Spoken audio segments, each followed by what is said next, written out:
the last couple of months, it feels like we've been constantly inundated with news and updates surrounding the Harry Potter reboot television show that's being created at HBO. We'd get a big block of casting or a production still or two, and then it'd be back to radio silence for a time. And then, a couple of weeks later, we'd once again have some more news to be discussed. Here we are once again with some more casting news, it seems. It really is such an important aspect of how the show is going to be perceived. Don't get me wrong, in the end, a major make or break is going to be the script. That's just the reality and what the majority of people are going to be focusing on. The script and any sort of divergence that the story might take from the books, and then also differences from the movies. What did they add? What did they take away or change? Those are the types of things I think are going to draw the most focus and attention from the wider fan base. That being said, though, there's going to be significant focus that's pulled onto the casting and the acting, both child and adult. People are going to look at them to try to figure out whether they're capturing the essence of the characters from the book, and then of course there'll be comparisons made to the characters from the films. Does this trio live up to Daniel, Emma and Rupert? Who was better, Robbie Coltrane or Nick Frost? Which of the three Dumbledores is the best portrayal? You get me? That's just the type of thing that is going to dominate the discourse when the show releases,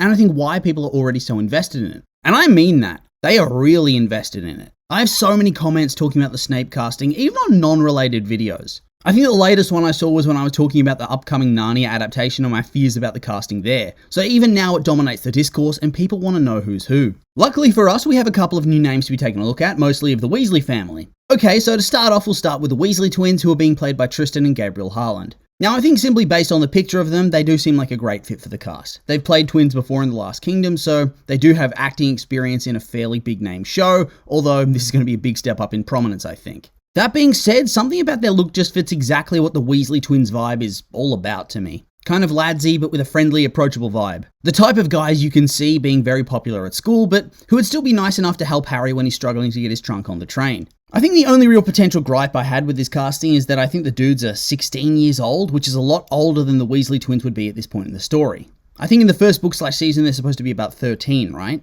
This means that before long, you're going to end up with fully grown men playing characters far younger than them, and I'd argue that it very quickly becomes obvious when that occurs. I mean, in the end, there are techniques you can use to make it seem less obvious and whatnot, but it is still a little odd to me. That being said, I can see why this has happened. I mean, how many acting identical twins of the correct age/skill/chemistry with Ron would be out there? Probably not all that many if you ask me, and so I think it's very much a case of taking the best people available for the job from a very small pool of candidates and just working within the limitations that have been set. The age thing is small fry at the end of the day compared to chemistry and overall acting ability. Next up, we have the casting for Percy, who's being played by Rory Spooner. This is another actor who, when you look at IMDb, doesn't really have any credits at all, so it's hard to determine whether he's good or not. That being said, I have to say that simply based on the visual side of things, he looks very good, like he could be related to the twins at the very least. This is a character that I think very much got shuffled off to the side by the movies. He appeared a bit in the first two, had a very minor part in the third and fifth films, and then kind of just disappeared. It was a massive shame to tell you the truth, but in the end, they do run out of time for these sort of things when you have the film format.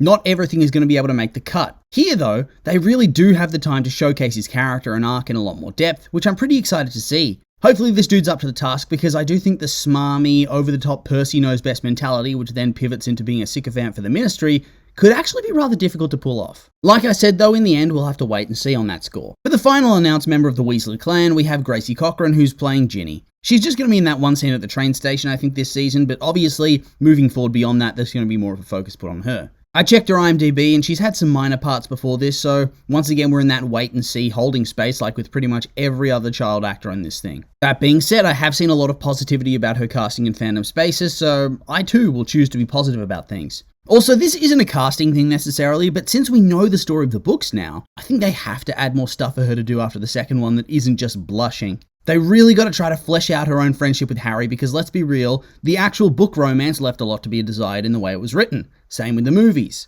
They got to give them time to show off the chemistry between the characters and make it a compelling storyline. Thus, by changing things slightly and altering the character, I think you can still hit those same story points whilst making their eventual romance feel far more natural from a writing point of view at the very least. Whilst in real life, teenage romance often does come out of nowhere, it doesn't translate well to the screen, so you need to be putting in the work from a writing point of view. And speak of the devil, as I was writing this, we got some set photos with the Weasleys at the train station in costume, and yeah, they just look right. All of them look so right. You have the twins with that 70s aesthetic, and they somehow look cool despite their limited financial means. You've got Ron in his Chudley Cannon shirt, which is awesome. Ginny's looking sweet in her little get-up, and Mrs. Weasley looks so colourful and vibrant. All of them looking really colourful in their clothes. It's fun to see. With Molly, it's kind of a shock to see her looking so young, considering her oldest child is in his 20s at this point. Not that that's a bad thing, it's just a cool change. These photos have gotten me even more excited. Good God, I have such a good feeling about this adaptation. So that's the Weasley clan as of right now, and they did hint that Charlie was going to be cast soon as well. I suspect they're going to be tweaking the story a little bit in that regard.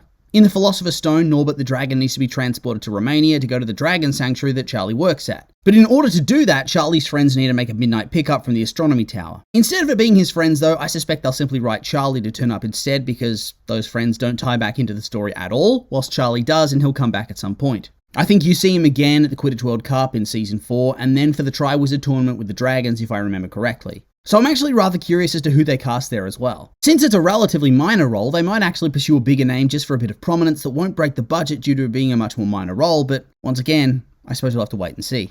However, beyond the Weasleys, it's not the only casting news we've gotten in the last couple of weeks either. There were two other more minor parts that were cast a little bit before the Weasleys, but I never got around to making a video about them because, well, they're pretty minor at the end of the day, aren't they? Now, I'm pretty sure it's not actually confirmed by HBO, it's just from a leaker, which is why I'm taking it with a grain of salt and everything, but I figured I may as well. There's been discussion on Terry Boot, who is apparently going to be played by Aaron Zhao. And who's Aaron Zhao? No real clue, but hey, it's a name. As I said, I have no idea if this is fully legit, but I just saw it on Redanian Intelligence, so take that for what it is. That being said, if it is true, it's rather fun to see that these minor characters are actually being cast instead of having them be played by some random extras. I do wonder if this means that we're going to see a little bit more from them over the course of the show. If you read the book and watch the movies, it really does seem like Harry rarely interacts with anybody outside his immediate friendship circle in much depth. Yes, they make some appearances now and then, but you get what I mean.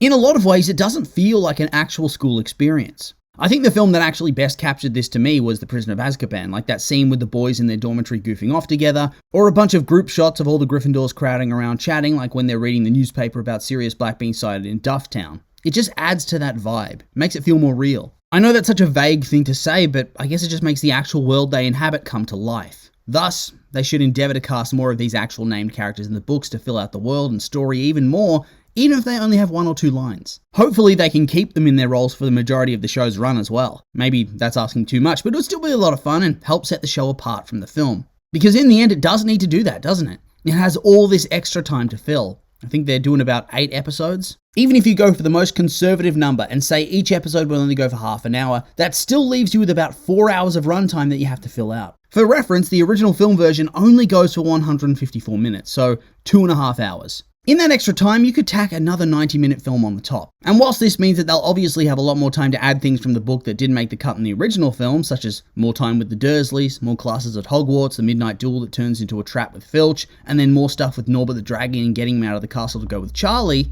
at the same time, I think it would be rather generous to assume that all of this is going to add up the additional time, and that's with the most conservative estimate of short episodes. Warner and HBO consider this franchise a cash cow, that's very clear, and whilst they've been slashing budgets left and right for certain properties like House of the Dragon, at the same time, I'm not sure they're going to do the same thing here. Thus, you could easily see longer episodes and much more runtime than my initial estimates. What does that in turn mean? Well, it means that they'll need to fill out even more time, which I think opens more opportunities to explore minor characters and their interactions with the trio to try to keep things fresh. Some people might not agree, but I think it makes a lot of sense from a creative standpoint. The other rumoured casting is actually a bigger named character in the form of Angelina Johnson, who's one of the members of the Quidditch team and one of the few older Gryffindors that actually has much interaction with Harry and lines in the story. Once again, just a leaker for now, so it might not end up being true, but as of right now it seems they've cast Asha Soten. She doesn't really have much of an impact on the plot of the early seasons, I would suspect, and is mostly a side character until she becomes the Quidditch captain, but still, I'm intrigued. Mostly due to the fact that I'm kind of excited to see the Quidditch matches. That was definitely something that I think the films lost over time. The Quidditch!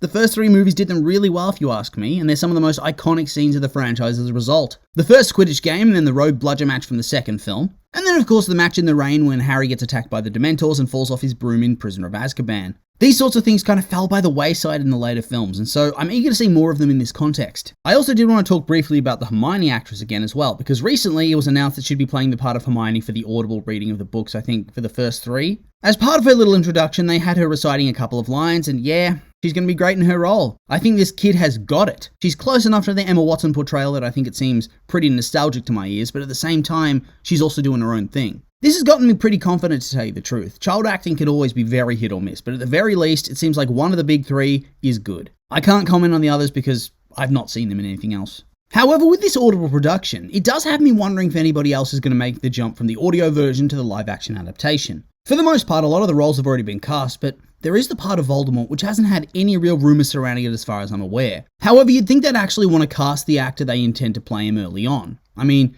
he does actually appear at the end with Quirrell after all. I guess they might just do what they did in the films and have somebody random that they then recast, but at the same time, with the benefit of pre-planning, you'd think they'd have somebody in mind, right? Could it be another Audible crossover? Could it be Matthew Macfayden? That might be a lot of fun. Legit, I've only heard him whisper the name Harry Potter in the preview of the audiobooks, and yet I'm fully on board with it. I mean, he's already worked with HBO in a big way with Succession, and the showrunner is a former writer for that show, so it does make sense in that regard. On top of that, I just think he's a really good actor and could do a very different and yet still intriguing and engaging version of the character that has set itself apart from the excellent movie portrayal. We've had a lot of really interesting news surrounding the show as of recently, and since we're still a long way away from any sort of release date, I presume more is going to follow.